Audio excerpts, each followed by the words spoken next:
सांगली जिल्हा परिषदेमध्ये आज आमच्या विचाराची या ठिकाणी अध्यक्ष आणि उपाध्यक्ष म्हणून या ठिकाणी निवड झाली। यामध्ये राष्ट्रवादी काँग्रेस पार्टी, शरदचंद्र पवार पक्ष, काँग्रेस पक्ष, राष्ट्रवादी काँग्रेस पार्टी, अजितदादांचा पक्ष, त्याचबरोबर शिवसेना, उद्धव बाळासाहेब ठाकरे आणि या सगळ्या विचारांच्या एकत्रित लोकांची आज या ठिकाणी सत्ता सांगली जिल्हा परिषदेमध्ये या ठिकाणी आली। गेले कित्येक वर्ष झालं प्रशासक या ठिकाणी बसले होते, त्यामुळं सर्वसामान्य लोकांची कामं होत असताना अनेक अडचणींना या ठिकाणी सामोरं जावं लागत होतं।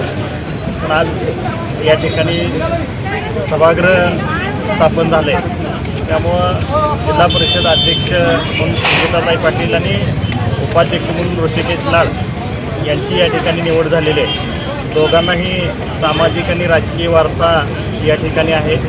आदरणीय कैलासवासी लोकनेते राजाराम बापूंचा वारसा, त्याचबरोबर आमचे वडील आदरणीय कैलासवासी जनार्दन काका, त्याचबरोबर आम्हा सर्वांचे नेते आदरणीय आमदार जयंतरावजी पाटील साहेब, त्याचबरोबर डॉक्टर कदम साहेब यांचा आणि डॉक्टर विश्वजित कदम साहेब यांचा या ठिकाणी वारसा आणि मार्गदर्शन असणारे हे दोन्ही मंडळी या ठिकाणी या दोन्ही पदावर या ठिकाणी विराजमान झालेले आहेत। त्यामुळे निश्चितपणानं आम्हाला खात्री आहे की दोघंही या पदाला न्याय देतील। या जिल्ह्यातल्या सर्वसामान्य जनतेची कामं याचा उरत या ठिकाणी हे दोघंही करतील आणि सगळ्या सभागृहाला बरोबरीने घेऊन हे दोन्ही आमचे पदाधिकारी या ठिकाणी या जिल्ह्यामध्ये चांगल्या पद्धतीचं काम करतील, आम्हा सगळ्यांना या ठिकाणी विश्वास आहे।